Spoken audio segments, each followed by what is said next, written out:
Han pasado años desde los primeros asesinatos. Años desde que la voz del Zodiaco se escuchó por última vez al otro lado del teléfono. Pero su sombra sigue viva. Soy Ramón, y hoy, en Mientras la bebé duerme, te cuento cómo un asesino que jugó con la policía, los medios y la mente de toda California desapareció sin dejar rastro.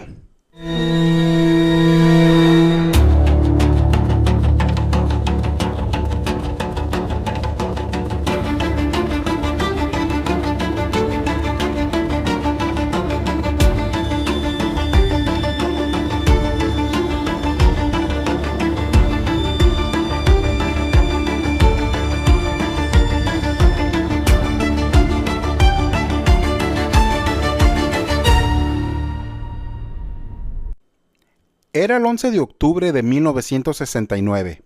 San Francisco estaba envuelto en la típica neblina de otoño. Paul Stine, un taxista de 29 años, tomó un pasajero en el distrito de Union Square. Nadie imaginaba que ese sería su último viaje. Stine conducía hacia Presidio Heights, un vecindario tranquilo, lleno de casas elegantes y calles silenciosas. En la esquina de Washington y Sherry, el pasajero pidió detenerse. Los siguientes segundos serían mortales. Paul Stine fue asesinado de un disparo en la cabeza. El asesino, calmadamente, tomó los lentes del taxista, arrancó un pedazo de su camisa ensangrentada y desapareció entre las sombras. Unos niños que vieron la escena llamaron a la policía, pero un error fatal ocurrió. El radiooperador reportó que el sospechoso era un hombre afroamericano. Eso permitió que el verdadero asesino, un hombre blanco, caminara libremente frente a los oficiales que buscaban al culpable. Horas después, el periódico San Francisco Chronicle recibió una carta. Dentro, un pedazo del uniforme de Paul Stine. Era la prueba definitiva de que el Zodiaco seguía vivo, y más peligroso que nunca. Este es el Zodiaco hablando. Así comenzaban muchas de sus cartas. En ellas se burlaba de la policía, daba detalles de los asesinatos y enviaba códigos imposibles de descifrar. El Zodiaco exigía atención. Quería ver su nombre en los titulares. Quería poder. Incluso llegó a amenazar con atacar autobuses escolares, diciendo que dispararía a los neumáticos y recogería a los niños cuando salieran. Los periódicos, entre el miedo y la presión, publicaron sus cartas completas. La gente empezó a vivir con paranoia. En las calles, todos veían sospechosos, y en los hogares, los padres dormían con las luces encendidas. Aunque las cartas del Zodiaco dejaron pistas, la verdad es que nunca se identificó al asesino con certeza. Pero eso no detuvo a la policía ni a los investigadores aficionados de crear su lista de sospechosos. Uno de los nombres más mencionados fue Arthur Lee Allen, exprofesor, veterano de la Marina y conocido por su temperamento impredecible. Vivía cerca de las zonas donde ocurrieron los crímenes. Tenía armas similares y un reloj de la marca Zodiac, con el mismo símbolo del asesino.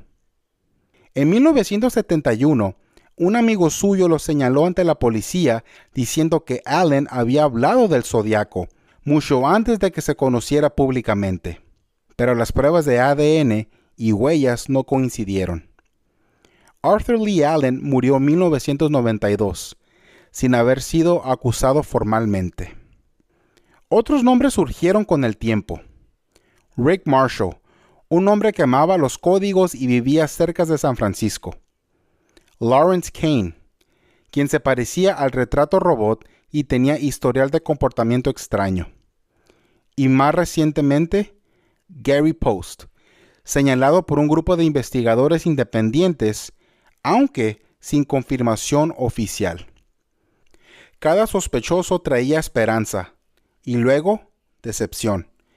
como si el zodiaco hubiera diseñado su historia para que nadie pudiera jamás encontrarlo. Décadas después, el caso del zodiaco sigue abierto. Los archivos, las cartas, los códigos, todo sigue ahí, esperando respuestas. Investigadores, periodistas y fanáticos aún buscan nuevas pistas, analizando ADN, huellas digitales y hasta tecnología moderna de reconocimiento facial. Pero el tiempo es un enemigo cruel. Los testigos envejecen, las memorias se desvanecen y la verdad parece enterrarse con cada año. Quizá el zodiaco murió hace décadas, o quizá alguien ahí afuera aún sonríe cada vez que su nombre vuelve a sonar. Y fíjense que siempre me he preguntado qué tipo de vida habrá vivido el zodiaco, o mejor dicho, ¿cómo habrá sido el zodiaco en la realidad? No estoy hablando del zodiaco de los asesinatos o de la leyenda. Estoy hablando de la persona detrás de. ¿Habrá sufrido de negligencia en su infancia? ¿Habrá tenido una infancia con mucha carencia? ¿Y si no hubiese sido así? ¿Y si el zodiaco hubiese tenido una infancia perfecta, con padres presentes, amorosos, que le daban toda la atención? Pero muchas veces no creo que esa sea la respuesta. Yo sí pienso que a lo mejor fue alguien que vivió en soledad toda su vida, desde la infancia, adolescencia y pues ya siendo adulto. ¿Por qué habrá buscado tanta atención de los medios? ¿Habrá querido que alguien valorara lo que él era? ¿O a lo mejor quería impresionar a alguien? Son preguntas que nunca vamos a tener respuesta. O quizás sí, como acabo de mencionar. O a lo mejor el asesino del zodiaco sigue ahí vivo. Y también a veces me da miedo pensar que pudo haber sido capaz de haberle disparado a un autobús escolar. Ahora que soy padre, eso es uno de mis miedos. El llevar a mis hijos a la escuela, a la guardería, o el simple hecho de salir con ellos y no saber qué loco está allá afuera. Créeme que eso es uno de mis miedos más grandes. Y cuando investigaba sobre el zodiaco, tengo que admitir, ese miedo crecía aún más. Por eso es muy importante siempre estar al pendiente de nuestros hijos en cada momento. El caso del zodiaco es, hasta hoy, una herida abierta en la historia criminal de Estados Unidos. Un asesino que desapareció sin dejar rastro, dejando atrás miedo, misterio y un rompecabezas que nadie ha podido resolver. Con el paso de los años surgieron teorías, sospechosos, confesiones fatales y nuevas pistas. Pero la verdad, esa que todos buscan, sigue oculta entre las sombras. Algunos dicen que murió sin revelar su identidad. Otros creen que todavía vive, viendo cómo su nombre sigue generando atención. Y es que al final, el zodiaco ganó. El zodiaco ganó algo más poderoso que la libertad, la eternidad de un misterio que nunca se apaga. Mientras tanto, nosotros seguimos aquí, intentando entender a un hombre que quiso jugar con la vida y con la mente de todos. Pero si algo nos ha enseñado este caso, es que incluso los secretos más oscuros terminan saliendo a la luz, tarde o temprano. Yo soy Ramón, y esto fue Mientras la bebé duerme. Nos escuchamos en el próximo episodio, donde el crimen no descansa, aunque mi bebé sí. Buenas noches.